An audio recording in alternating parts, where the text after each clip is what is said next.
இதெல்லாம் எங்க ஸ்டார்ட் ஆச்சுன்னா, சட்டமன்ற உறுப்பினர் பேசுகிற போது சமூக நீதித்துறை அமைச்சர் இதை சொல்லிட்டாருன்னு சொல்லிட்டு தாங்கள் என்னெல்லாம் செஞ்சோம், அதை செஞ்சோம், எதை செஞ்சோம்னு பெருசா சொல்லிக்கிட்டே போனார்.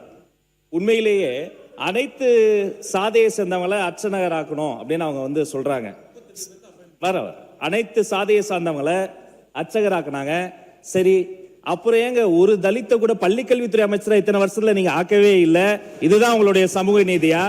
உயர்கல்வித்துறை அமைச்சர் அவர் இருந்தாரு, ஏன் பள்ளிக்கல்வித்துறை அமைச்சரா ஆகல? ஒண்ணு. ரெண்டாவது அதெல்லாம் செஞ்சதா சொன்னாங்கல்ல, அது கடமை.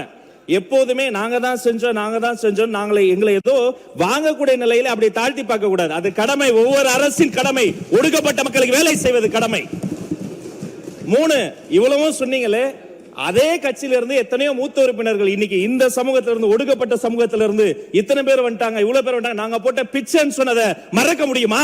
யாருக்கும் பிச்சை போட வேண்டிய அவசியம் இல்லை. பாபா சாஹேப் அம்பேத்கர் கொடுத்த உரிமையில் நாங்கள் வாழ்ந்து கொண்டு இருக்கிறோம்.